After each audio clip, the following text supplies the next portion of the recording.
हैं कि अरे भाई, जो इंसान जैसा कर्म करता है वैसा फल पाता है, इसलिए अपना कर्म सुधारो। कर्म सुधार के साथ साथ उस मालिक की भक्ति किया करो, उस नाम का जाप किया करो। नाम के सुमरण से जीव के कर्म कटते हैं, मन और रूह पवित्र होती है और पवित्र रूह ही उस आदि घर की ओर चल सकती है। जब तक हमारे मन के अंदर ये मैल छिपे हुए हैं, और वो मन के मैल किससे? नाम रूपी साबुन से ही धोए जा सकते हैं। जब तक नाम रूपी साबुन का सुमन नहीं किया जाता, मन रूपी दर्पण कभी साफ नहीं होगा। जब तक दर्पण मन का साफ नहीं होता, दीदार नहीं होगा। अगर तुम दीदार करना चाहते हो, उस मालिक को खोजना देखना चाहते हो, उनका दर्शन पाना चाहते हो और उनसे आशीर्वाद प्राप्त करना चाहते हो, तो गुरु के बताए मार्ग पर चलो। इसलिए गुरु की महिमा गाई। तो कबीर साहब के टाइम में उनके विरोधी ब्राह्मण बनियां भी थे और उधर मुसलमान भी थे, क्योंकि वो तो आडंबर और पाखंड का खंडन करते थे। खंडन में दोनों आ जाते थे, दोनों को वो बात बुरी लगती थी, तो किसी के भी नहीं रहे, दोनों तरफ से वो चाहते थे। तो किसी ने कह दिया कि ये बहुत सिद्ध महात्मा बना फिरता है और यज्ञ का नाम ले दिया, भाई कबीर साहब ने यज्ञ रची है और उस दिन फलाने दिन आ जाना, बहुत दक्षिणा भी देंगे और बहुत बड़ा सत्संग होगा, बड़ा उत्सव होगा, बड़े दूर दूर से महात्मा लोग, भक्त लोग पधारेंगे। और यज्ञ की रचना ऐसी रची कि सबके यह मिथ्या बात फैला दी गई। कबीर साहब को पता ही नहीं है। लेकिन जाको राखे साइयाँ मार सके ना कोई, बाल न बांका कर सकर जो जुग बैरी होए। जिसका साईं रखवाला हो और ये तुच्छ बुद्धि वाला इंसान उसको बुरा करना चाहता हो, तो मूर्खता की बात है, वो उसका क्या बिगाड़ सकता है? जब वो लाखों बुद्धि वाला, पूरी सृष्टि की जानने वाला, हर जीव को देखते हुए इस तमाशे की रचना करने वाला, वो जिसका सहाय हो जाता है, उसका दूसरा कोई क्या बिगाड़ सकता है?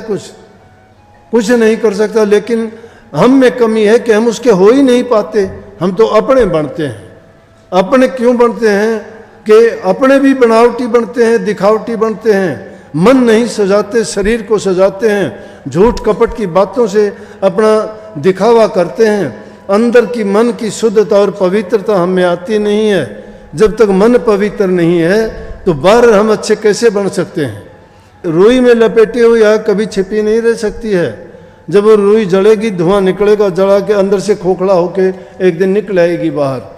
इसलिए सच्चे मन से जब मालिक की भक्ति करते हो तो तुम्हारे हर चीज़ पवित्र हो जाएगी। किसी को दिखाने की चीज़ नहीं, बताने की चीज़ नहीं, पूछने की भी क्या चीज़ है? क्या पूछोगे? क्या पूछोगे? तो वो तो बात जो बताने वाली, कहने वाली, सुनने वाली बातें हैं, वो तो ये सतूल चीज़ है। सतूल चीज़ की बनावट भी है, पहचान भी है, रूप भी है। जिसका रूप है उसका नाम होगा, और जिसका रूप नहीं उसका नाम भी नहीं होगा। तो जिसका रूप है वो तो चीज़ कैसी हुई? जो कहने सुनने में आती है, बोलने में आती है, लिखने पढ़ने में आती है, तो वर्णनात्मक है, वर्णन करने वाली बात है, उसको वर्णन कर सकते हैं। लेकिन वो चीज़ वर्णनात्मक नहीं है, वो धुनात्मक है। धुनात्मक वो है, ना वो हाथों से पकड़ी जाती है, ना कलम से लिखी जाती है, ना उसका रंग है, ना रूप है। एक किसी प्रकार से भी उसका वर्णन करना जब कठिन है तो कैसे मान जाओगे उसको? उसका तो अनुभव करना है। और अनुभव कौन कर सकता है? अनुभव वो करोगे, वो बहुत सूक्ष्म चीज़ है, जब उस सूक्ष्मता में आप प्रवेश कर जाओगे। अब मिट्टी में अगर खांड मिला दी जाए तो क्या हाथी उसको ढूंढ सकता है क्या? या इंसान भी उसको खोज सकता है क्या? बुद्धि से मान लिया वो कुछ ना कुछ तरीके लगा लेगा। लेकिन अगर छोटा बनके, कीड़ी अगर छोटी बनके ढूंढ लेगी तो वो मिट्टी को छोड़ देगी और खांड को सारी को पहचान के निकाल देगी। इसी प्रकार से हमें भी उतना ही महीन और उतना ही सूक्ष्म बनना पड़ेगा जितना कि वो दर्जे सूक्ष्म है। और सूक्ष्मता की ओर जब जाएंगे, जब इस स्थूल दुनिया से पीछा छूटेगा। और स्थूल दुनिया से पीछा छूटने का रास्ता कौन है? वो सतगुरु बताएंगे। सतगुरु से तो मेल नहीं, सतगुरु से कर मेल गवारा, क्या पूछत बारंबारा। जब दर्शन देखा चाहिए तो दर्पण मांझत रहिए, जब दर्पण लागी काई तो दरस कहाँ से पाई। दर्शन करना अगर चाहते हो तो उस दर्पण को मांझते रहिए। मांझते रहना लगातार सत्संग करना, दीदार करना, नाम का सुमन करना, ध्यान करना, अभ्यास करना। जिस चीज़ का भी अभ्यास करते हो उसी चीज़ में बार तुम देखो, कोई काम करना चाहता है, पढ़ने वाला डिग्री प्राप्त कर लेता है, किसानी करने वाला अच्छा किसान, हल जोतने वाला बन जाता है, मशीन चलाने वाला अच्छा मिस्त्री बन जाता है। तुम कढ़ाई सिलाई करने वाली, मैंने देखा कि स्वेटर बनती हो तो बनती रहती हो, देखती किधर हो। जब ऐसे ऐसे काम करने वाले तुम अभ्यास के द्वारा बन जाते हो तो नाम का अभ्यास करते हुए कहाँ चले जाते हो आप लोग। उस नाम का भी तो अभ्यास कभी सुमन अंतर में करके देखा करो। जब उस नाम में तुम सुमन करके उतरना सीख जाओगे, बुद्ध से बुद्धिमान तभी बनोगे। बुद्ध भी बुद्धिमान कब बना था? जब उसने अभ्यास किया, जब उसने खोज की, जब उसने शौर्य लगाया, सूरवीरता दिखाई। सूरवीरता दिखाने का मतलब तप करना पड़ता है, त्याग करना पड़ता है, साधना करनी पड़ती है और उसके लिए समय देना पड़ता है। ये थोड़ा है कि भागते फिरते हो, आज यहाँ कल वहाँ, आज यहाँ कल वहाँ, क्या पाओगे? कहाँ मिलेगा? दौड़ते दौड़ते दौड़िया जब लग मन की दौड़, दौड़ थकी मन थिर हुआ तो वस्तु ठोड़ की ठोड़। कहीं जाने की जरूरत नहीं है, जिसको तुम ढूंढते हो तुम्हारे अंदर में ही बैठा हुआ है। कहने को दूसरों को समझाते हो, सुनने को सुन भी लेते हो कि कण कण में मौजूद है। कौन से कण में मौजूद है बताइए? वो किससे, कौन से कण को मानते हो? किस कण में मौजूद है? वो कण तुम्हारे पास है, यहाँ है, वहाँ है, कहीं 150 कोस पे है कण। वो कण कण में मौजूद है, तो इसमें भी है, वो इसमें भी है, वो मुझ में भी है, वो तुम में भी है। जब हर चीज में मौजूद है तो उसको कहाँ ढूंढोगे? और जब वो जानते ही ये बात हो कि कण कण में है तो क्यों फिर वो उल्टे सीधे काम करते हो? फिर वो तुम्हारे देखता भी है, कर्मों को लिखता भी है, वो जानता भी है, हिसाब भी रखता है। जब वो सब कुछ उसके पास है, बिना कलम के लिखता है, बिना कागज के हिसाब रखता है। लेकिन हम सोचते हैं हम बुद्धिमान हैं। बुद्धिमान नहीं, बुद्धू हैं, चतुर नहीं हैं। ये चतुराई नहीं है। चतुर इंसान वो है जो अपने कर्म को बनाता है, कर्म को सुधारता है और उसकी बुनियाद घर से मिला करती है। जिस इंसान को संस्कार अच्छे नहीं मिले घरों से, अब कई बहन आके कहती हैं कि घर वाला शराब पीता है, मुझे सत्संग में नहीं आने देता। मैं बहुत अच्छे तरीके से कहता हूँ कि अपने घर वाले को जाके प्यार से बात करो।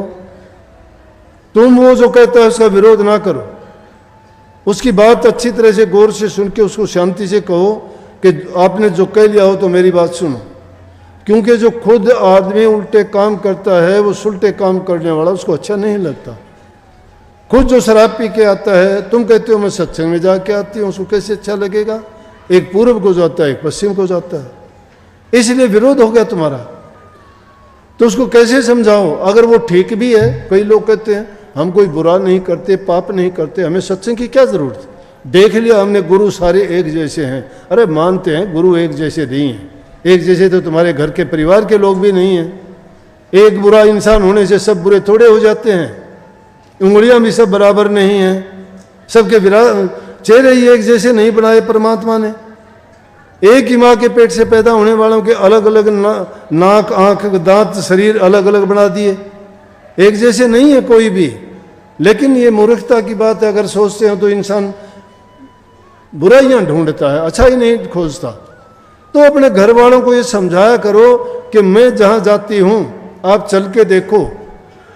एक बार नहीं, 2 बार देखो, 4 बार देखो, 10 बार देखो। आपको अगर सही लगे तो आप भी मेरे साथ चला करो, और आपको अगर कोई बुराई नजर आए तो मुझे बता दो। मैं उस दिन के बाद में उस तरह मुंह करके भी नहीं सोऊंगी।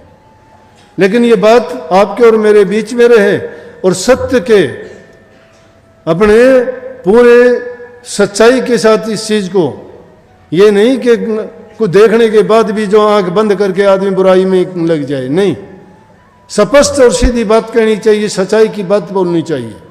मैं कहता हूं मान जाएगा। कुछ आके कहते हैं कि जी फोटो फेंक दिए, फाड़ दिए, रोने लगती हैं। उनका प्रेम होता है, ठीक बात है, उनका ठीक बात है। वो बात मैं पहले वाली वही बताना चाहता हूं। ये इश्क मिजाजी है, दुनियादारी का प्यार है ये। फोटो रखना हमारा उनका इष्ट है, वो प्यार करती हैं, उनको देखना चाहते हैं।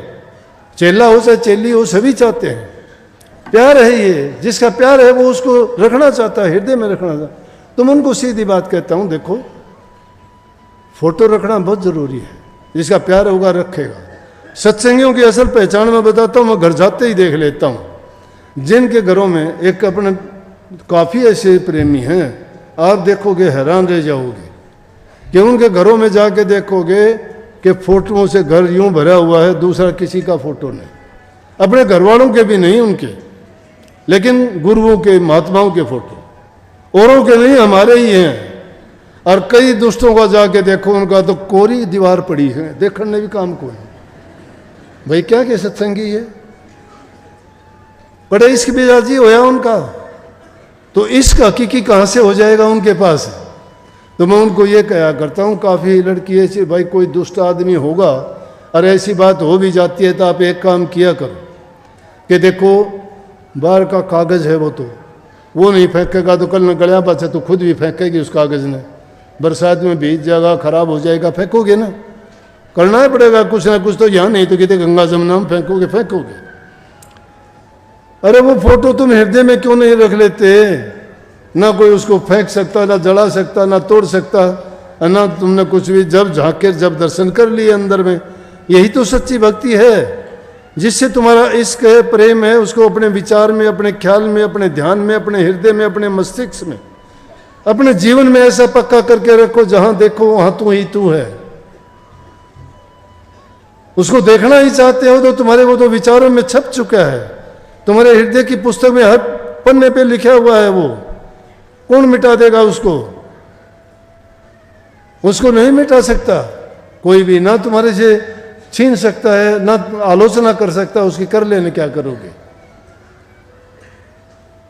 पुराने जमाने की बात थी, नया नया राधा स्वामी नाम प्रचलित किया था महाराजों ने। एक बूढ़ी और थी, वो सत्संग में आती थी, तो गांव के ऐसे ही लोग होते हैं, कहने लगे दादी तू भी न्यूलाइव जान लगी कि उसके राधा स्वामी आड़े गए।